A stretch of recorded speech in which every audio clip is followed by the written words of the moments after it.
યુવાધન બરબાદ થઈ જાય એના માટે જિજ્ઞેશભાઈએ જે વાત કરી હતી કે ભ્રષ્ટ પોલીસ તંત્ર છે અને દારૂ અને ડ્રગ્સના હપ્તા લઈ ગુજરાતના યુવાધનને બરબાદ કરી રહ્યું છે।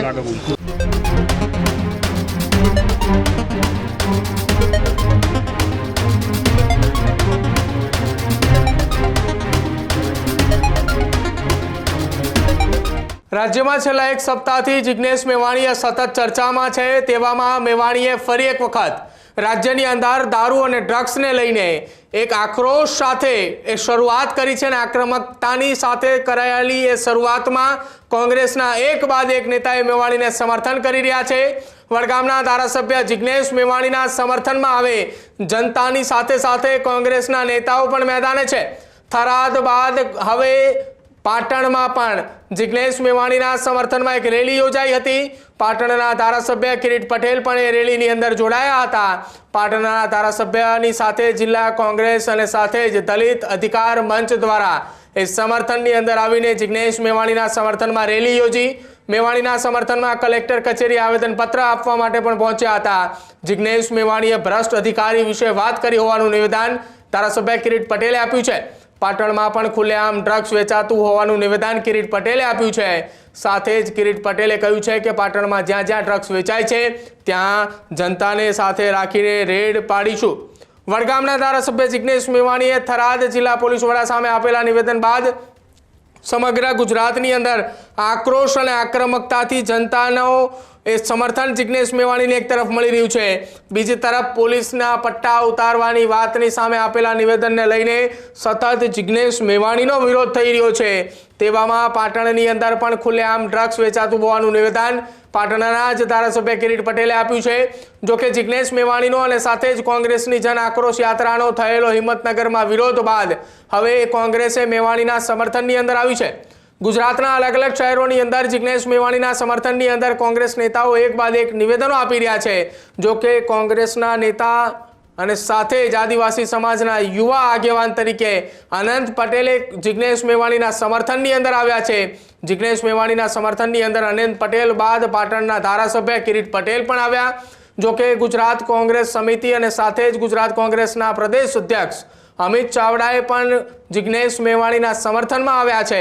આવનારા સમયમાં દારૂ અને ડ્રગ્સના મામલાની અંદર જિજ્ઞેશ મેવાણીના નિવેદન બાદ જિલ્લા લેવલથી લઈને ગુજરાત પ્રદેશ નહીં એક આખી એક ટીમ બનાવવામાં આવશે જે હેલ્પલાઇન નંબર પણ જાહેર કરશે અને હેલ્પલાઇન નંબરના માધ્યમથી દારૂ અને ડ્રગ્સને લઈને રજૂઆત પણ સાંભળવામાં આવશે અને જ્યાં પણ આ પ્રકારની રજૂઆત મળશે ત્યાં જનતાને સાથે રાખીને રેડ કરવાની વાત પણ કોંગ્રેસના નેતાઓ કરી રહ્યા છે। ત્યારે પાટણની અંદર પણ અલગ અલગ જગ્યાઓ અલગ અલગ વિસ્તારની અંદર દારૂ અને ડ્રગ્સ વેચાતું હોવાનો આરોપ પાટણના ધારાસભ્ય કિરીટ પટેલે લગાવ્યા છે। આવનારા સમયમાં કિરીટ પટેલે પાટણની જનતા સાથે રેડ કરશે આ પ્રકારનું નિવેદન પણ આપ્યું છે।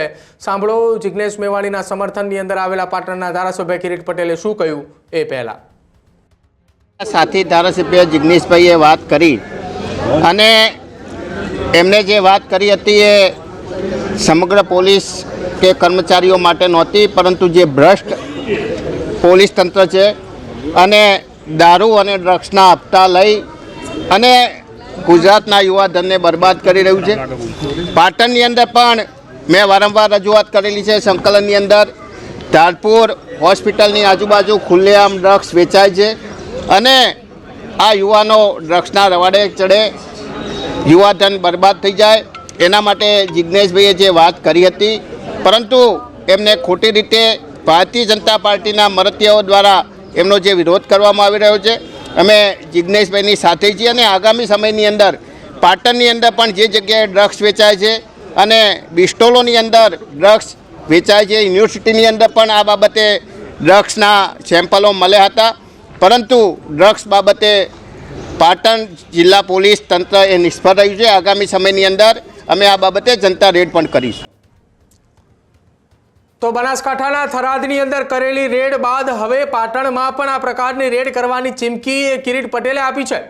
પાટણના ધારાસભ્ય કિરીટ પટેલે જાહેરમાં ચીમકી આપતા કહ્યું છે કે આવનારા સમયની અંદર યુનિવર્સિટી ખાતે ભૂતકાળમાં જે પ્રમાણે ડ્રગ્સના સેમ્પલ મળી આવ્યા હોવાની વાત કિરીટ પટેલ કરી રહ્યા હતા, એ જ પ્રમાણે આવનારા સમયની અંદર પાટણમાં જેટલા વિસ્તારની અંદર દારૂ અને ડ્રગ્સ વેચાઈ રહ્યું છે ત્યાં જનતાને સાથે રાખીને રેડ કરવામાં આવશે।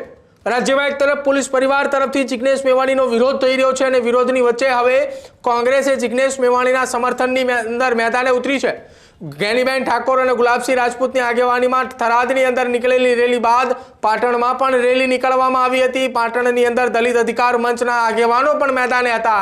આ તમામની વચ્ચે કિરીટ પટેલનું સૌથી મોટું મહત્વનું નિવેદન સામે આવ્યું છે કે જિલ્લાની સંકલન બેઠકની અંદર પણ કિરીટ પટેલે ડ્રગ્સ અને સાથે જ દારૂના મામલે મુદ્દો ઉઠાવ્યો હતો। આવનારા સમયની અંદર દારૂ અને ડ્રગ્સના મામલાની અંદર જે વિસ્તારની અંદર વેચાતું હશે ત્યાં જઈને જનતાની સાથે રેડ કરવામાં આવશે। એટલે કે હવે કોંગ્રેસના નેતાઓ, કોંગ્રેસના ધારાસભ્ય અને કોંગ્રેસની જિલ્લા લેવલની આગેવાનોની જે ટીમો છે એ દારૂ અને ડ્રગ્સના મામલે જનતા રેડ કરવા માટેની ચીમકી આપી ચૂકી છે। ત્યારે હવે દરેક જિલ્લાની અંદર આ જ પ્રકારનો ઉગ્ર સમર્થન એ જિગ્નેશ મેવાણીને મળી રહ્યું છે કે જ્યાં કોંગ્રેસના આગેવાનો એક મંચ ઉપર ભેગા થઈ રહ્યા છે અને ભેગા થતાની સાથે જ મેવાણીના સમર્થનની અંદર ઉતરી રહ્યા છે। ત્યારે હવે જોવાનું રહેશે કે જિગ્નેશ મેવાણીના સમર્થનની અંદર ક્યારથી એ ગુજરાતની અંદર કોંગ્રેસે આક્રમક અંદાજની અંદર લોકોની વચ્ચે જઈ જનતાના સમર્થનની અંદર એ રેડ કરી રહી છે।